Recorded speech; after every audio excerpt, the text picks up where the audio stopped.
Fast fashion is killing our environment. Ever since the 80s, clothing trends have taken a tight grip on our societies. Companies realized they could make high profits from fast cycling trends. With cheap labor coming from countries with less regulations, typically in Southeast Asia, China, Cambodia, Bangladesh, India, companies have been able to produce extremely low quality clothes at an incredibly quick rate. The fast cycling trends, especially in America, have only fueled this fire, allowing companies to retain a very large customer base. People really don't understand that the means of production are extremely detrimental on our society, especially the environment and impoverished communities. Governments around the world have a duty to protect their citizens, and these factories should be abolished and replaced with a more sustainable means of production. This industry requires an absolutely insane amount of water to remain in operation. In fact, it can take anywhere between 72 and 720 gallons of water to produce one cotton t-shirt. Annually, the water consumed is about 50 to 100 trillion liters of water, or 13 to 26 trillion gallons of water. It is extremely difficult to get this close and calculated number, but even with this broad generalization, we can see the extreme amounts of water usage. Since impoverished communities don't have any policies to protect from corporate greed, the factories, more often than not, are built around these communities. The factories will steal water from groundwater sources, rivers, and lakes, and sometimes completely deplete them. Not only does it make it harder for the people to actually reach the water, they need deeper wells, longer walks to rivers or lakes, or more irrigation to reach the draining sources, the companies also pollute all the water they use. This extreme water usage and pollution doesn't just affect humans, but the ecosystems that surround the factories and communities. After the natural biodiversity starts to die off from the pollution and decreased water levels, the communities will be hit even harder as their natural resources start to deplete. These factories are built in developing nations. Many of the populations depend on their local natural resources just to live.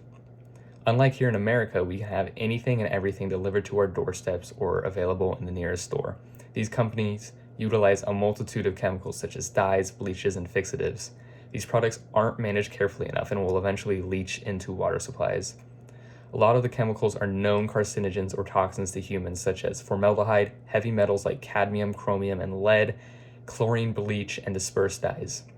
When being continually dumped into the surrounding environment, the effects can be catastrophic and either completely alter or wipe out the native biodiversity.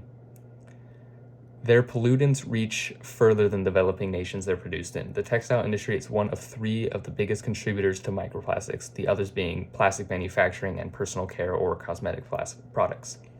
Microplastics are classified as pieces of plastic less than 5 millimeters in length. Around 35% of all microplastics come from the synthetic materials used in the textile industry.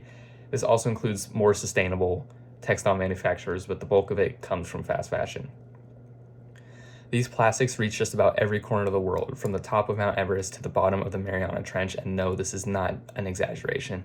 Science News, a fairly reputable scientific journal, stated in recent years, microplastics have been documented in all parts of the human lung, in maternal and fetal placental tissues, in human breast milk, and in human blood.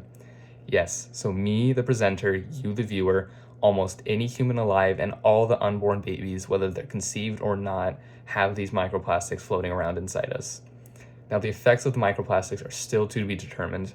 We have not seen or known about them long enough, and or they have not been around long enough to see any long-term issues. However, research has pointed to the fact that they are not benign. We've already seen issues in gut health and reproductive health. Whenever I brought up this issue, a common rebuttal is that fast fashion offers people with lower income the ability to afford clothes. This is not a good reason as to why we should keep fast fashion. First of all, fast fashion is usually producing clothes that go along with current trends. This means that the most of cheap clothes they produce are not practical. They aren't being produced to help keep people warm in colder climates. They aren't being produced for job interviews or business settings. They are merely being produced so people can fit in. While people with lower income should have the ability to dress how they want to dress so they feel comfortable, the negatives that come with fast fashion are just not worth it. Instead, we can start to turn towards more sustainable practices. With less environmental degradation, we could produce longer lasting and more practical garments.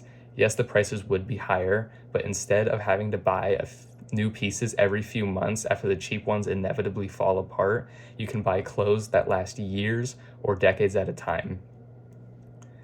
It would be a rather difficult process to switch towards a more sustainable production practices. However, the positives completely outweigh the negatives. The switch over could bring higher wages, no negative environmental impacts, and less waste and resource usage. And this is why we should abolish the fast fashion industry for more sustainable practices.